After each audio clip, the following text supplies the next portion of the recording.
Well, it turns out that the gods of technology were not on our side yesterday, and so this entry had been recorded yesterday, but since not early morning, but at least noon, the computer just refused to work, and the whole entry was corrupted, and the app stopped working, and well, we're redoing it now. The fortunate part about it is that now you know that I like sharing with you on the screen the videos, the fragments that I am referring to. That wasn't working yesterday either because of the crash of the app, but today it is working, so we can actually share it now. So let's get on it. And as you notice, the title for today's entry is "Oh man, oh girl, you really shouldn't have sung that." And that comes, unfortunately, more often than we would like those things to happen. And one of the reasons is, of course, the immense ego that many singers have because they say, ah, it has a si bemol and I have a si bemol, I can sing that. Ah, it has heavy orchestration, but people love me, so I can work my way out of it instead of acknowledging that, man, my voice is not made for that role. Usually, it happens for lyrical or light voices when they go for spinto or dramatic, and of course, the results are not that good to be sincere, as you will notice in the five examples that I am sharing today. Also, we have an example of a man or lady that is not your tesitura, so good that you wanted to do it, but you shouldn't have tried. And we have a final example of one of the greatest tenor voices going for singing a song which he really didn't understand. So let's get our hands to it, as I was saying, and let's go. I have to say it. It is not. I don't feel pleased to be sharing this with you because you know that I admire a lot Montserrat Caballé, one of the greatest sopranos of all times, but she chose to go the wrong path, which is she is an amazing, a superb liu, but she decided, as she felt confident enough, and there were enough admirers and fans telling her that she could, so she chose to go for the main role of the opera Turandot, a role that is built not even for spinto but for dramatic voices because of the very heavy orchestration and the continuous flow of sustained notes above the E, which make very impossible, close to impossible for a lyrical soprano to do it well. And so this is what happens when I'm afraid if my voice is going to be at some parts over the recordings, but I need to provide you the example of what I will be telling you about. So we are referring to Montserrat Caballé singing the final part of her introduction aria. She presents herself in Cuesta Regia, and at the end she has to sing Lienig mi sono tre la morte una, and then we will have the voice of Luciano Pavarotti saying the same initial part, Lienig mi sono tre una è la vita, and then the two voices again, Lienig mi sono tre, sustaining the tre, una è la vita, and the other will say la morte una. But this is what happens when you have a lyrical voice, no matter what good stamina you have, at some point your voice is weak.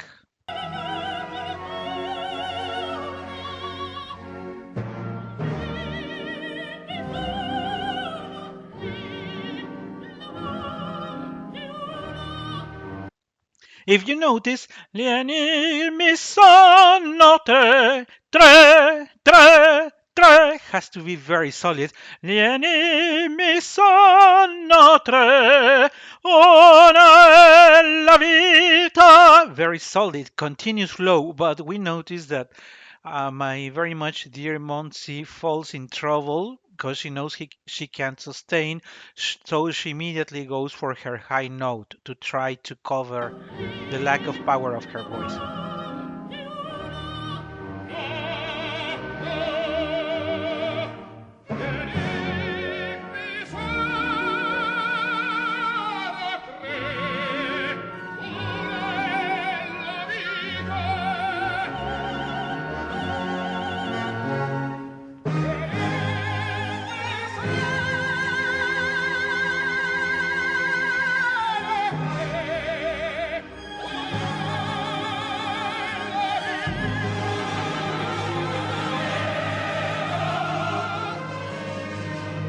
we basically lose the voice of my very much dear Montserrat Caballé at the final part of this duet. Too much orchestra, too much choir, too much demands on her voice. But let's go for example number two, because I said that today we are having five examples, and we have the same case of, and it was very well known around 15 years ago. Um, it is a case of Roberto Alaña, the French tenor, known because he's a light to lyrical tenor, very famous for his role in as Nemorino and other lyrical light roles. A beautiful voice, a beautiful sound. But he said, myself, I'm already 30 years, and since my voice is too heavy for Nemorino, I can go and try. Why not? Let's go for one of the heaviest roles for a tenor in the history of opera. Let's be Radames in Aida. Way too ambitious. Once again, the fanaticism saying, oh, he sounds great. Oh, it's incredible. Oh, this, again, and applause and this, and blah, blah, blah, blah. Truth is that Radames is not made for a voice like his. People who were at the theater, you can read multiple reviews of his performances.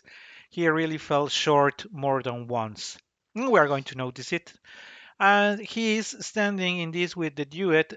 Speaking of the duet, Pur ti rivego mia dolce Aida, just before the secret is revealed, he's singing with Violetta Urbana. Violetta Urbana is spinto voice. Clearly, this is her repertoire. Clearly, Aida matches the type of soprano that she is, and we will notice because all the high notes are right, have this power, are stable as one would expect. And of course, at some point, same case as happened with Caballé, Roberto Alaña tends to survive. He is not only not powerful enough, but he does a huge effort in surviving.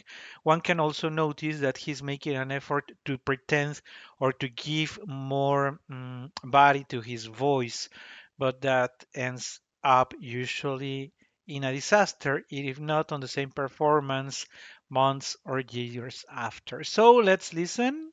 Fuggiamo,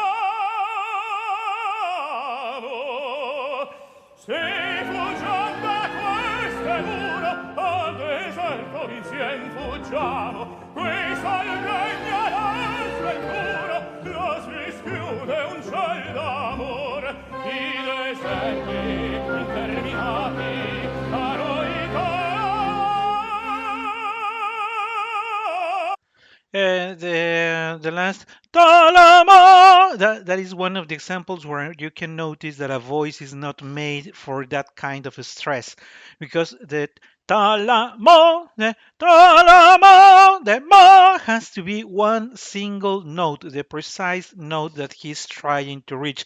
It is not talamo, as if he was climbing an intermediate note or looking for a support so that he can sing the oh. The other thing that you will notice is that the talamo is not bright. It is not like a thunder crossing the stage.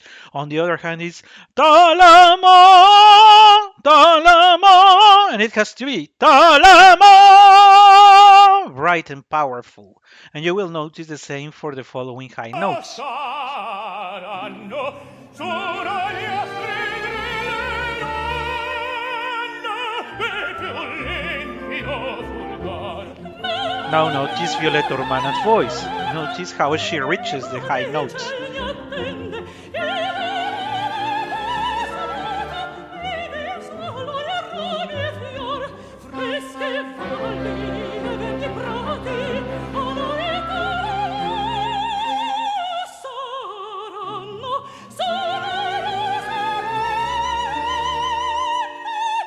Now you notice how bright brillera, brillera talamo, and not brillera talamo. That's the difference in how the mission of a spinto voice is compared to lyrical that is falling short of resources. The other thing I was telling you is that Roberto is forcing for his voice to sound wider and heavier than it actually is. That usually takes away some of the brightness in the voice of a singer, and that's what is happening with Roberto, who has a very beautiful voice.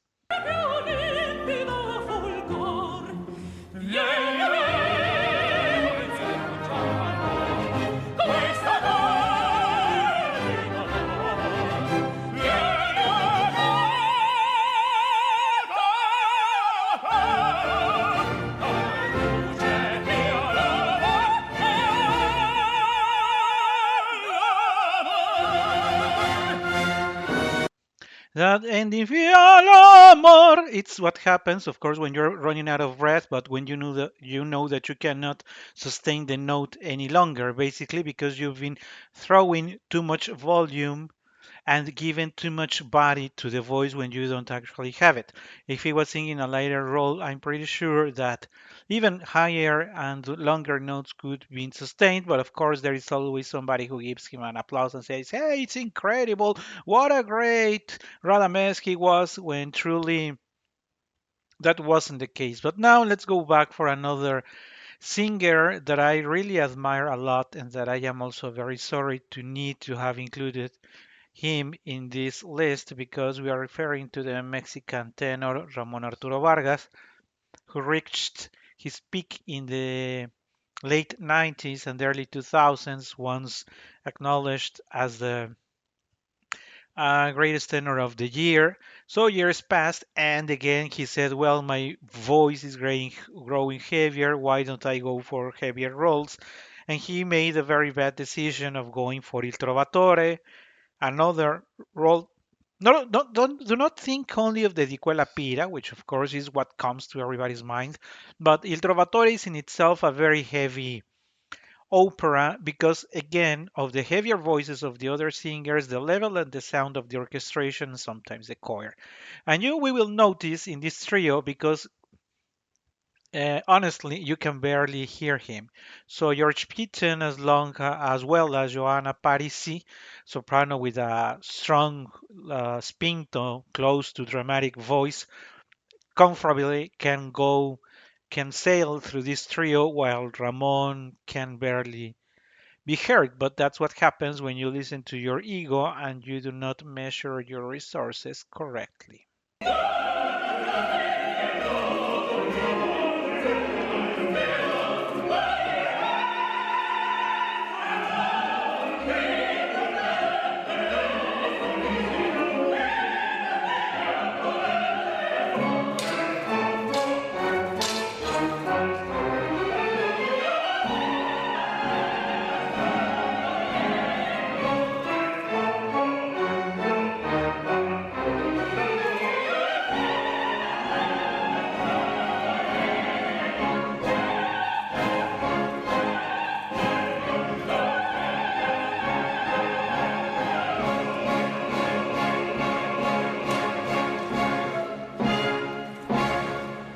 So more often than we wish, there are these lighter voices expecting to sing heavier roles just because has passed and they think feel ready for it. But I was sharing with you that we are having another different example. This is the case of a soprano, the very well-known Jessie Norman, who thought that she could handle Carmen. If you have heard our in our season of the Parlant d'eux, we have already talked about a complete episode speaking of Carmen, where we addressed the matter that Carmen is not only a difficult role for a mezzo, but sometimes they can be in trouble as well because the role demands very often for her to sing in her lower register. So if it can be challenging for a mezzo, what can it be for a soprano? People say no, but the truth is that Jessie Norman was a soprano. Sorry, a mezzo soprano, and she had a very wide register because of that. By just watching the horrible gestures that she's doing, trying to reach the low notes, is when you say, "Lady, you try to sing it in pitch." I think that you should have done that. The unfortunate thing about Carmen is that if you transpolate it to a higher key, it does not work as when played or sung in the original key. Um, I have to accept that Jesse Norman plays on stage with the role and the singing, but the overall result and the horrible sounds that are produced trying to reach the low notes are really, lady, we could have spent our life without you trying to be a Carmen. And now look at her word manzanilla. Manzanilla, Bastia, oui, mais toute lance nuit.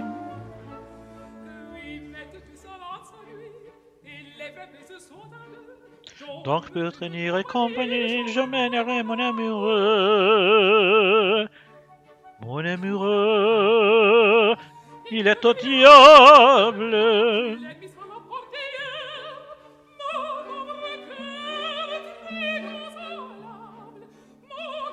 Consolable. One can really see where she loses um, the depth of the voice. Consolable, consolable, when it has to be consolable, complete voice out there.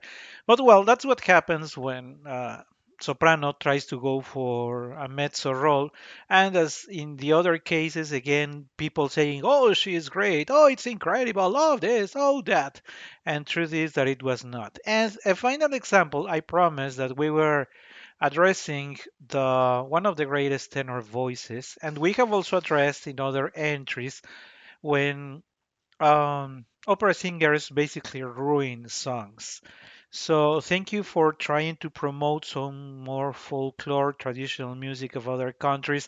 But man, if you're going to do it, at least do it well. And that is not the case for Franco Corelli. Franco Corelli is very well known for his very powerful voice, which nobody questions, for extraordinary roles in the opera that he performed.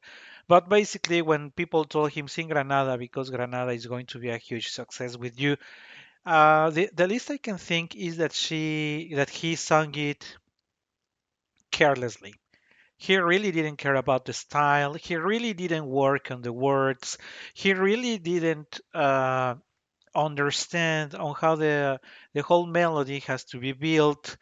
Uh, he just said add high notes all the time, keep the notes going for much longer than needed, and that's what is going to be a success. Of course, people, the fanaticism that is so often found in the opera, uh, gave him an applause. Truth is that this version of Granada, we have to admit, it's impressive, but in the sense of the style and what could be a more elegant way of doing it, Franco Corelli basically ruins it. He mispronounces several words, which I detest. Of course, if you were singing, for instance, La ci darem la mano, you don't want them to say la sci, or if you know another sound in Italian, not gioco, you don't want it to sound gioco, because Yoko is not the same. But I was saying, Franco Corelli said, I'm just going to sing out loud, going to sing for long notes, and people are going to give me an applause, but the final result is really horrible. This is a live version, 1955, not a very famous studio recording. By the way, I think that this live version is better than the studio. The studio is by far even worse. Granada.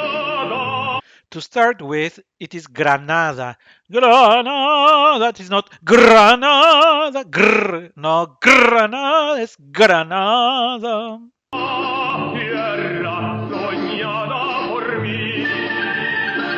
Again, por mí. It is not por mí. It is soñada por mí. Mi cantar se vuelve gitano cuando es para ti. Mi cantar se vuelve gitano cuando es para ti. Mi cantar hecho de poesía. Mi cantar flor de Cantar, flor. It is not cantar, flor. Cantar, flor de. And this keeps going and going. Something else that I wanted to share with you is that even the orchestration is way too much. If you think that Granada for the three tenors uh, concerts was too much, the orchestration played here for Franco Corelli is just even worse.